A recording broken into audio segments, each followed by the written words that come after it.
what I want to talk to you all about is the variety of different European archives that are available online and how you can get access to these archives to do your research, whether that's your family history research or it's your it's researching something about the towns that your family lived in or whatever it might be. So hopefully this will be helpful for you all and you'll be able to take some of this information and move forward with it.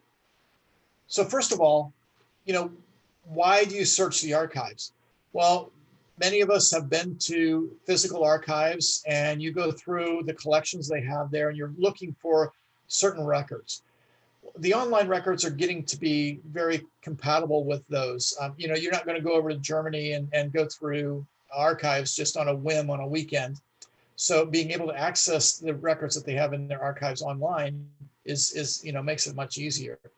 You're going to find civil records, church records, population registers, lots of other different types of records. And it depends on the archive that you're looking at as to what types of records you're going to find. So when we talk about the European archives, they're actually doing a great job of leading the way and putting many of their archive records online. And it makes it easier for us here in the United States to be able to get some of those records and use those records in our research. But one thing you have to remember is that not all the records are available online, and each archive will have a different collection of records available. The other thing you have to realize is that not all of the archives are written in English. I was going through one of the German Facebook groups the other night, and somebody was complaining that he was trying to access the German archives and they were all written in German. None of them were written in English. And he's like, this is terrible. And somebody replied back, says, not everyone speaks English. So when you're looking at these archives, in many of these countries, the archives will be written in English or written in their native language. So how do you read them if you don't know that language? Well, first of all, many of them do have a Dutch, or a native language and an English translator built into them. You can click on the English symbol associated with that web page. You look up to the top right-hand corner. This is one of the German pages, and it has, a British flag. You can click on that to see it. And then this one over on the right-hand side, you can see that when you click on languages, it has a variety of different languages that it translates into. In many cases, utilizing that click on button doesn't give you as much information. So they may have written the page in English, but they may have condensed it. They may not put all the detail into it, or they may not have every page on their website translated to English. So what I tend to like to do is use the Google Chrome browser and download the Translate app to it.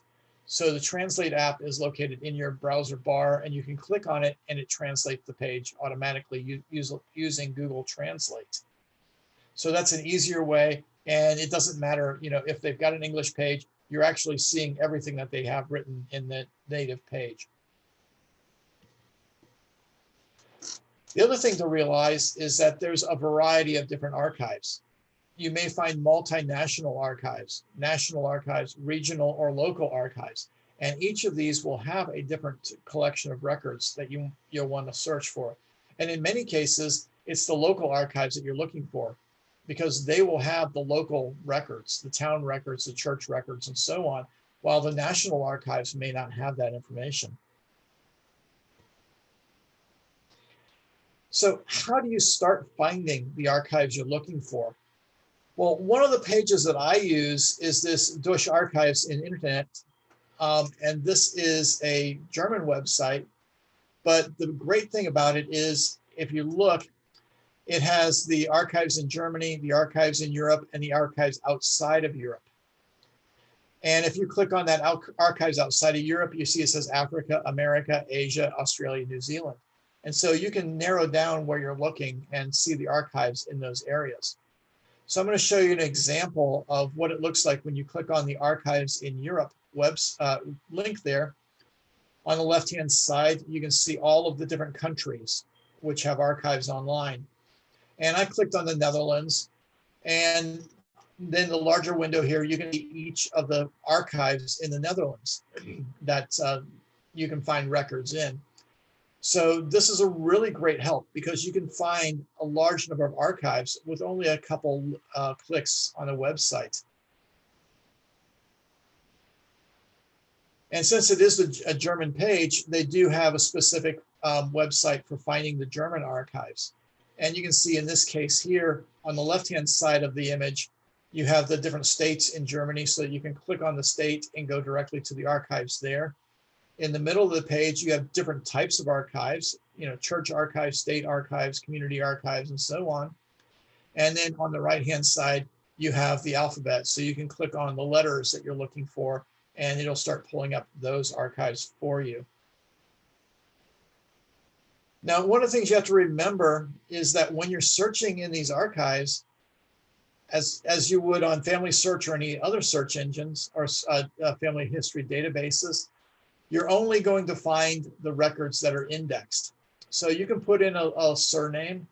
And in this case here, I put in Westner, which is one of my wife's family lines. And I was able to find, several different types of records for different individuals with the name Westner.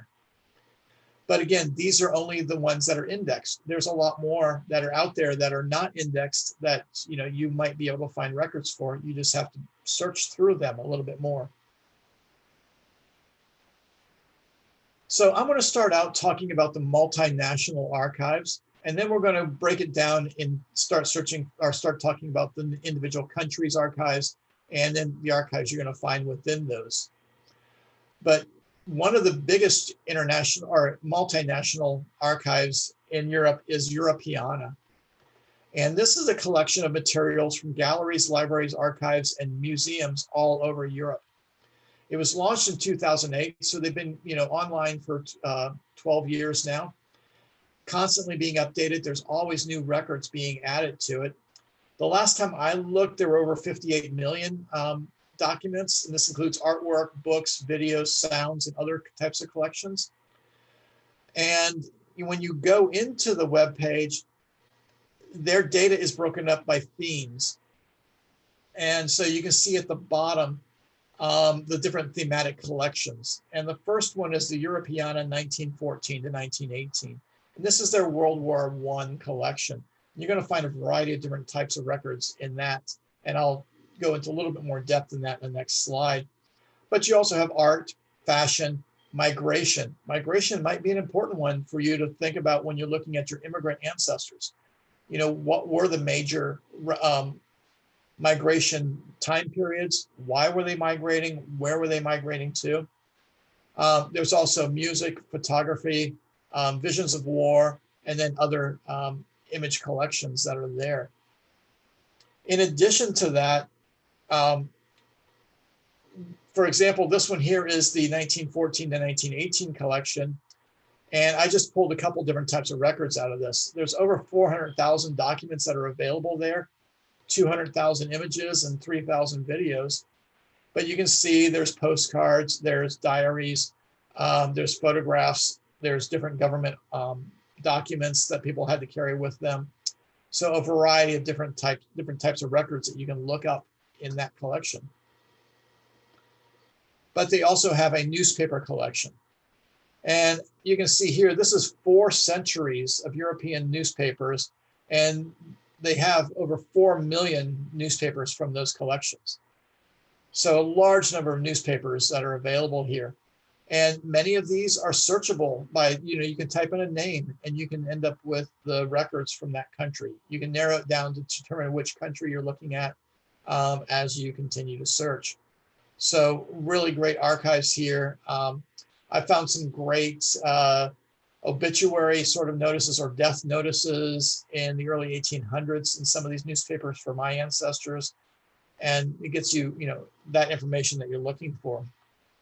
So that's Europeana. Again, it's a multinational collection and has a large number of digital images that you can search through on it. Another one is the Archives Portal Europe. And again, this is a multinational portal This one here actually searches the various different archives that are available for each country. So it doesn't technically house any of this information here. It's a search engine that searches the European archives that are available. And you can see it says that it searches over 200 almost 270 million units within those archives. So a large number of documents there in 7,000 institutions. So as I mentioned, it's a search engine for these archives, and it searches over 30 European partner countries. The various archives that are within those are all searched simultaneously. You can search by keywords. So they have a topic search area. And if you look in here, I've zoomed in and expanded the genealogy topics. And you can see that they have over 43,000 results for genealogy and over 13,000 results for genealogy archives. But if you look in the rest of these records, there's things like churches, church records and registers, crime, education, World War I, French Revolution, and so on. So a lot of different types of records that you can use to search for either for your direct ancestors or to put their lives in context with what was going on in their communities, in their countries. You can search within the specific country's archives also. So you can select which country you want to search. And in my case, I'll select Germany and do a surname search there. And I searched for Westerheide. And Westerheide is one of those rare names. It's in my family line. So I usually use this one as an example. And you can see it came up with 27 records in Germany, 16 in the Netherlands, and 2 in Sweden. And then it shows specific archives and how many records were found in each of those archives. And what's interesting is that the first 2 hits, the Landesarchives Nordrhein-Westfalen, one has 9, one has 7 records. And then there's another Nordrhein-Westfalen below that with 3 records and so on. And that's generally where my family came from, was from that region. Monasterium is another multinational archive.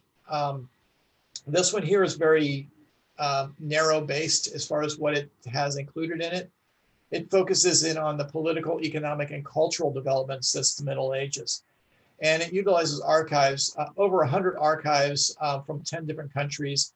Last time I looked, it was about 500,000 documents stored within it. And the example here is one from 1198 from Austria. So as it says, it focuses in on that Middle Ages type document time frame, but it does have a few more records that are more recent than that.